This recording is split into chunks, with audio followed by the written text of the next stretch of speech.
Le Gabon entame une nouvelle page de son histoire diplomatique. 15 mois après son élection à la tête du pays, le président Brice Clotaire Oligui Nguema est en visite d'État en France. Une étape hautement symbolique dans un contexte où le pays espère restructurer sa dette nationale, transformer son économie locale et est en phase de diversification de ses partenariats. Quels sont les enjeux concrets de cette visite d'État pour le peuple gabonais et pour l'Afrique en général? Nous avons rencontré le président Brice Clotaire Oligui Nguema en compagnie d'autres médias panafricains et le contenu de cet échange est à retrouver tout de suite. Bonsoir à tous et bienvenue dans cette édition spéciale, cette interview exclusive face à l'Afrique en compagnie donc du président de la République gabonaise qui, en visite d'État en France, ici à Paris, nous accorde une interview parmi donc les chaînes panafricaines et les médias ici à Paris, Global Africa, Télé Sud, Afrique Média et surtout Africa 24 pour nous accorder cette interview exclusive et qui est aussi un signe d'engagement et panafricain auprès de la diaspora. Bonjour, Monsieur le Président Brice Clotaire Oligui Nguema. Bonjour, Madame.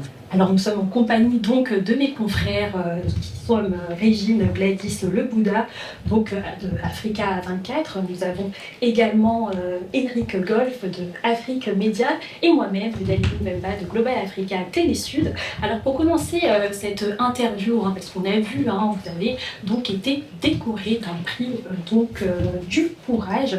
Pour vous, que symbolise ce prix et surtout, est-ce que cette distinction vous fait honneur? Je suis un responsable de médias panafricains ici à Paris. Je suis ému d'échanger en tant que panafricanisme avec des Africains comme moi. Et pour comprendre la vision qui est la mienne et celle que je pense de mon pays, vous me parlez du prix du courage que je viens de recevoir. Ce prix, je le reçois avec humilité et respect. Et je le dédie au peuple gabonais. Ce peuple qui nous a soutenus depuis la transition, après des élections tronquées. Ce peuple qui a eu le courage d'aller à un dialogue national inclusif. Ce peuple qui a eu le courage d'aller au référendum, de changer le code électoral, pour que les choses se passent actuellement comme dans les grandes démocraties. Et ce peuple qui a eu le courage, ce jour, d'aller au vote. C'est à eux que je dédie ce prix. Ce prix, ils le méritent, parce qu'ils ont accepté à un moment donné de notre histoire de tourner la page, comme on dit. Et nous l'avons fait, sans effusion de sang, sans heurts. Et c'est ce que nous voulons pour notre Gabon. Et c'est le modèle que nous impulsons pour des générations futures dans notre pays. Avoir des élections libres, transparentes et crédibles. Monsieur le Président de la République, la dernière fois qu'un chef d'État gabonais a foulé le sol français en visite d'État, on va le souligner, c'était il y a 42 ans. Vous aviez 9 ans. Oui. À votre avis, quel est le symbole que votre présence ici en visite d'État porte? Et puis surtout, quels sont les objectifs que vous êtes assignés en partant de Libreville pour marquer ce séjour en France? Alors le Gabon arrive à Paris 42 ans après pour une visite d'État. Nous venons pour un partenariat transparent, équitable. Un partenariat plein de souveraineté. Un partenariat rénové à notre convenance. Et je pense que cette visite d'État va marquer les esprits. Parce qu'aujourd'hui, nous voulons discuter d'égal à égal. Non seulement avec la France, mais avec tous les pays. Nous avons diversifié notre économie. Le pays est en chantier. Et on dit que c'est un Gabon projet. Il y a beaucoup de projets. Des infrastructures qui se réalisent. Nous avons le port en eau profonde de Kobe-Kobe, qui est un projet intégré dans la mine de Belinga, l'exploitation de la mine de Belinga. Et dans ce partenariat, nous voulons mettre fin aux rentes. Nous voulons aller vers la logique gagnant-gagnant. C'est ce que nous voulons. Et je suis sûr que nous allons y arriver. Et on va arriver. On a reçu de faire l'effort de nous réapproprier une partie de notre pétrole. Ce qui est inédit en Afrique. Aujourd'hui, je peux vous le dire en toute transparence, Assala et José sont devenus le meilleur producteur national devant les anciens partenaires historiques. Et ce défi, nous l'avons lancé. Le défi actuel, c'est la transformation. Transformer, ça nous crée des emplois. Ça réduit le chômage. Pourquoi ne pas aller vers la transformation? Voilà pourquoi je parle de partenariat rénové, partenariat équitable. Donc 42 ans, le Gabon arrive à Paris par la main tendue. Non.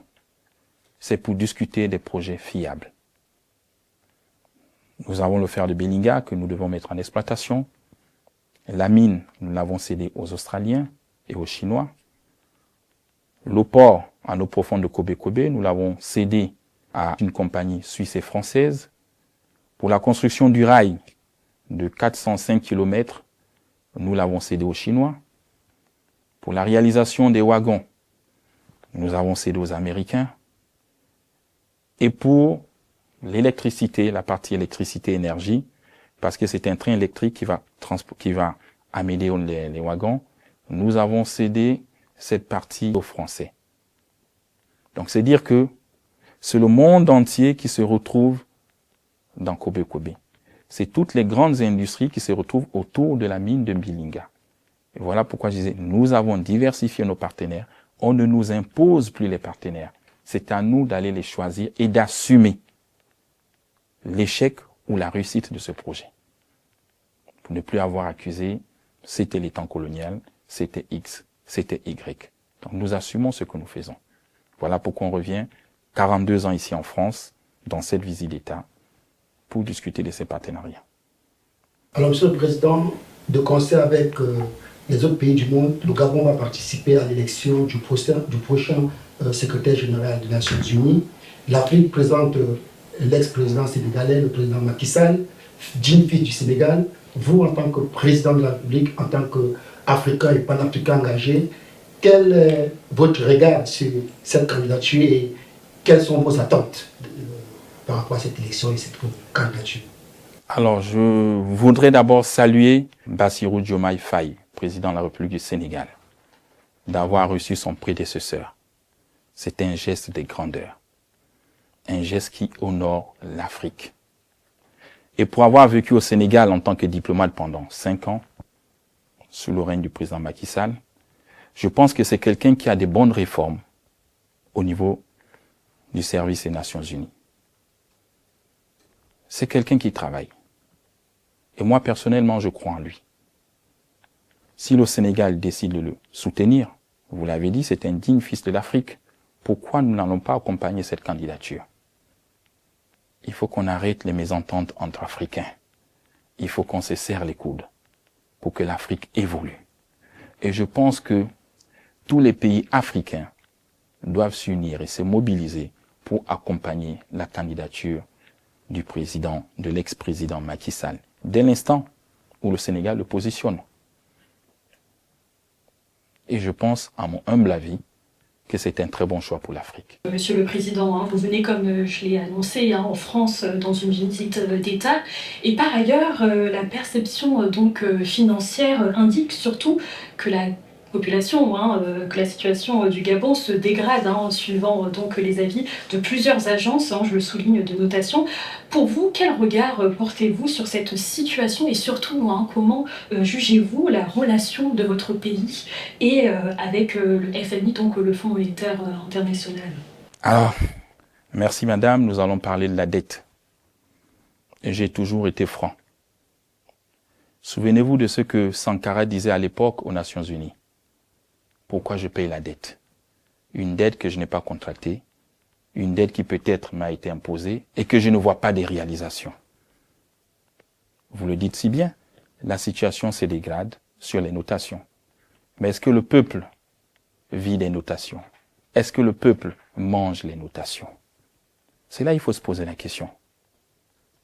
Je suis parti aux élections présidentielles pour la première fois dans mon pays où toutes les échéances ont été payées, que ce soit la Banque mondiale, la BAD, l'AFD et autres, le FMI. Tout avait été payé.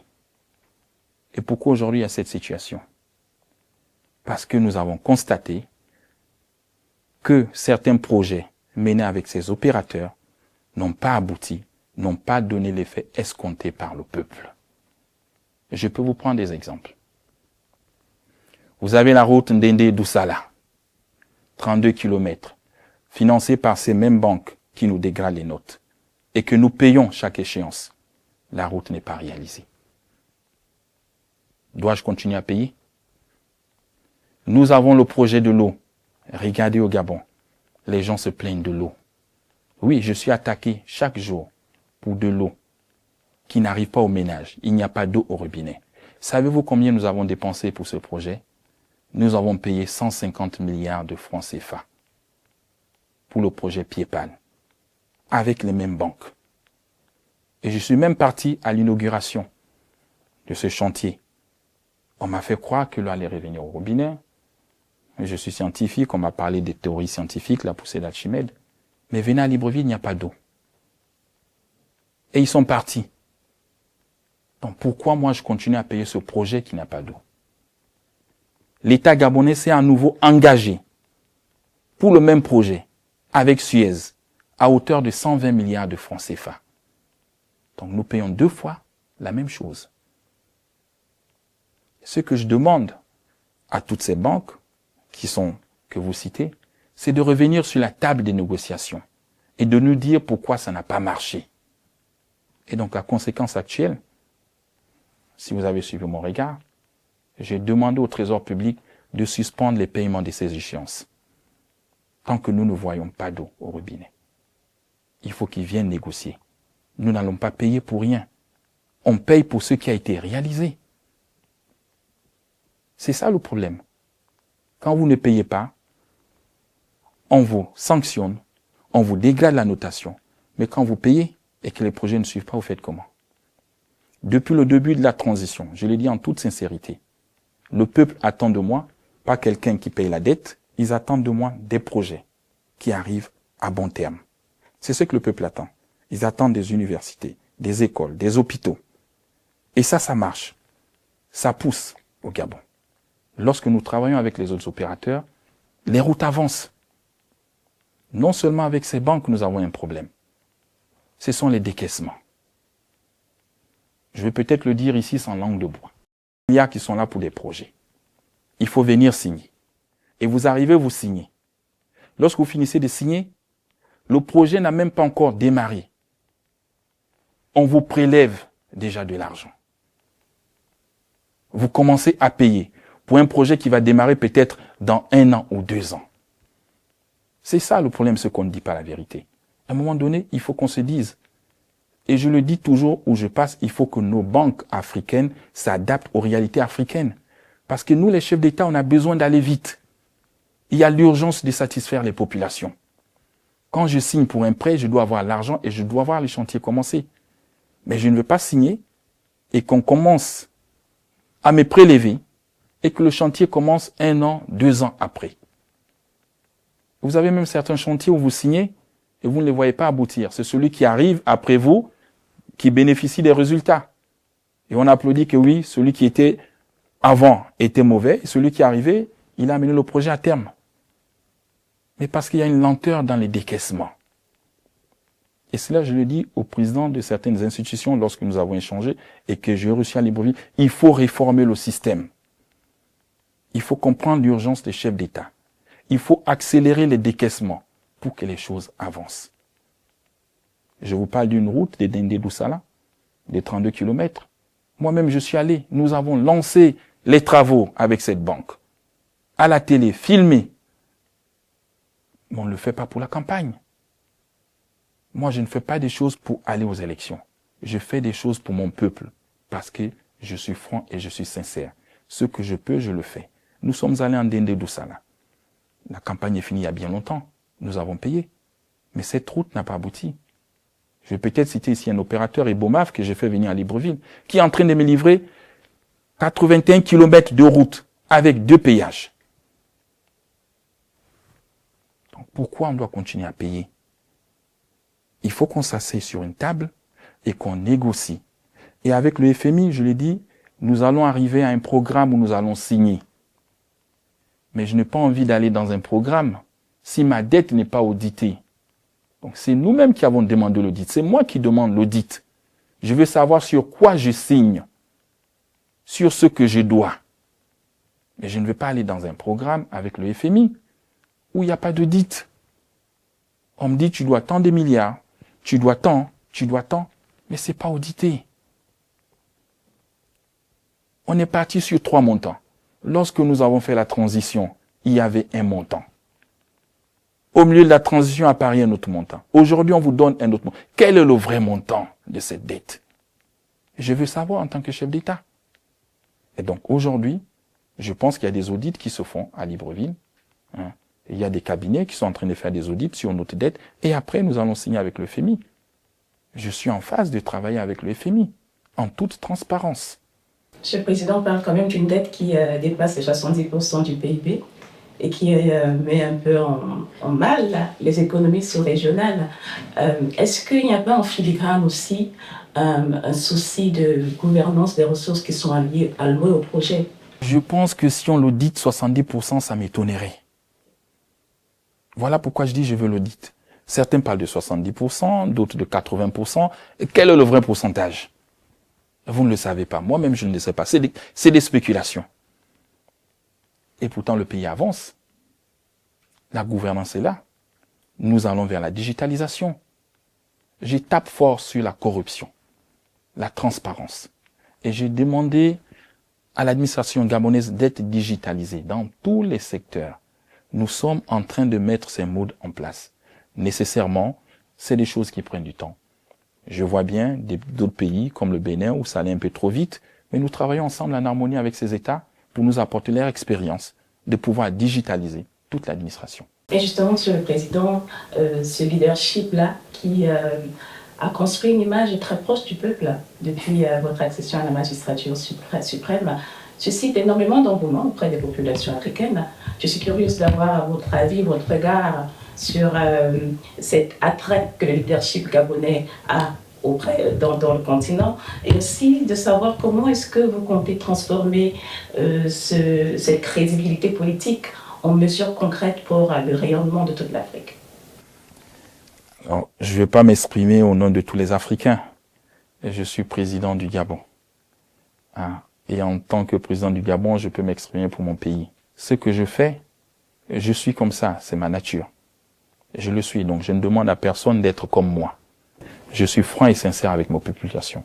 Je joue au ballon avec eux, je marche avec eux. Donc je ne mets pas une barrière avec les gens. Ce n'est pas mon objectif. Mais après, faut pas que ça gêne les autres. Chacun est ce qu'il est, chacun se comporte comme il est. Mais en gardant les objectifs que, oui, nous sommes chefs d'État, il faut encourager les populations, il faut être au milieu des populations. Comment voulez-vous comprendre les problèmes de population si vous n'êtes pas au milieu d'eux?